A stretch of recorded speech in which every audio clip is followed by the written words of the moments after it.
Welcome to the Chelsea Fans channel. We have a massive match against West Brom. I'm very, very excited about it. We're unbeaten in 5. We're heading in the right direction. Yeah, we are. It feels like things are on the way up at last. Do you think that top 4 is an attainable goal? Yes, because Gus Hiddink keeps telling me it is an attainable goal. And until he says no, then it's a yes. Have you done the maths, though? Have you had a look at... guys, do you think it's an attainable goal? Can we get top 4? Please comment below. Let us know what you think, because we have chats about this all the time. We sort of think it can happen, but it will require the best form that any team has ever displayed from this position. Yeah. It's going to require the kind of form that it takes to win the Premier League. Oh, we're just going to have to go on an unbeaten, We're going to have to. record-breaking winning streak. I think that out of the next games, we can probably afford 4 occasions where we don't take maximum points. Do you feel that we have the minerals for that sort of form? I feel like we are turning a corner, and I do feel because on our day we can beat anyone. Let's not get too browbeaten about this. We're still a good team, right? We've played terribly. Yeah. We all know that we played terribly this year, but on our day we can beat anyone. So there's no reason why we can't go on some sort of crazy winning streak, get 3 points every single game, race up the league. Hopefully, some of the teams above us are going to do us a favour and lose a few games along the way. But there's still hope. Right, I like that. Love that optimism.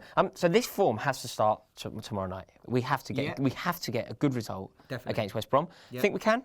I think we can. We showed already this season that we can beat them. One of our very few victories. Yeah, we beat them away, didn't we? We beat them 3-2. I think we, Courtois saved the penalty that day. Yeah. We played Pedro's first game. Pedro's first game. It was his debut. It was an electric debut. It was. So some more of that from him would be very much needed. I think. Yes, definitely. I think John Terry was sent off in that game. It wasn't the best performance. Costa scored a very good goal. I think it was a breakaway goal that was up the other end from where we were sitting behind the goal in the away end at the Hawthorns. Wonderful ground. Yeah.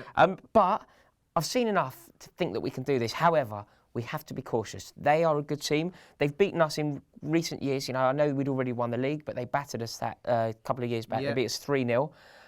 Equally, they're coming into this off a bit of form, aren't they? yes, they've beaten Arsenal this season. Yeah. They had a very good result against Stoke, very good result against Newcastle. So we have to be. There's an element of trepidation in my step, but you're feeling quite confident. I'm feeling confident, and also, you know, they strike me as a team slightly in a bit of a pickle themselves. You know, as far as I'm concerned, their star man, Berahino, you know, he's been sort of ostracised, or he doesn't look like a happy bunny whatsoever. I can see him maybe leaving the club he's definitely come January. This is gone, hasn't it? And, He's off. you know, you saw it on, I can't remember who they played, but their most recent FA Cup game. Yes, they drew with Bristol, I believe. They were lucky to get back into the game. So Berahino was on the bench. It comes on.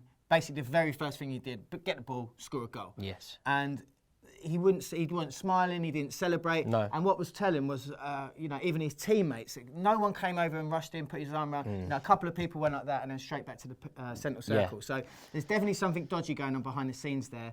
And it's nice to see that going on at another club. Because I feel like that's not happening at our club anymore. Yeah, well, no, it's quite nice. Do you know, I was actually having this conversation in the pub after the game against Scunthorpe. Yeah. And you know, one of my friends went, "Oh God, it was turgid, wasn't it? What a bore."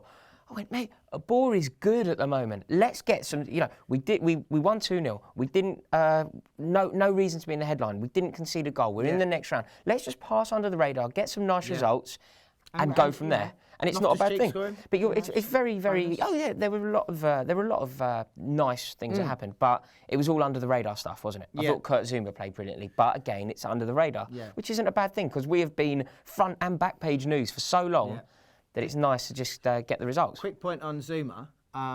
Another absolutely stonking inside the penalty box slide tackle from him. He's a monster. However, so that's about the 3rd time I've seen him do that this season, and you know, touch wood. Each time so far, he's timed it to perfection.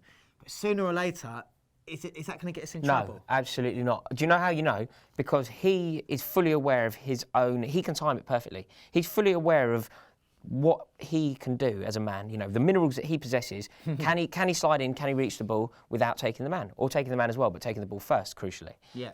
And I think that he can. I think that, you know, when you all play football, we all know what we're capable of, don't we? And he has mastered the art of tackling down to he's got it down to such a level that you could almost teach off the back of it. Like kids could watch his timing. The Kurt Zouma school of tackling. Yeah, absolutely. I think that he is. I love it. Don't get me wrong. I love seeing him flying in there and take the ball and, get rid of the danger.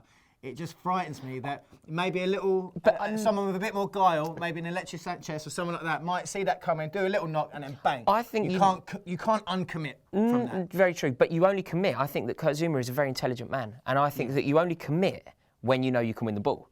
So he's not David Luiz. Who's, I rate David Luiz and I love him. He was in Munich with us, and the way that he scored that penalty and gave it to the Munich fans will stick with me forever. Love him. Yeah. However, he was an idiot. He was a fantastic football player, but he was an idiot. He was a liability. And he therefore would commit to challenges that he couldn't be 100% sure of winning. Yes. Kurt Zouma is far more intelligent, far more calm, far more centred centre half. Okay. And therefore, I believe will only commit when he knows he can win the ball. Watch him give a penalty away now. Yeah, exactly. Kiss of death over here. But do you know what? Going back to West Brom, yeah.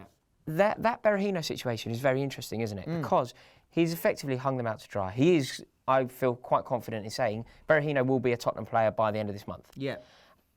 It's terrible. It's terribly It's the unprofessional. second time he's had this attitude problem, though, yeah, isn't it? he goes onto Twitter and takes his grief out on their chairman. Yeah. It's not right, is it, what he's doing, Berahino? It's not. I mean, he's got all the talent in the world, Yeah. the kid.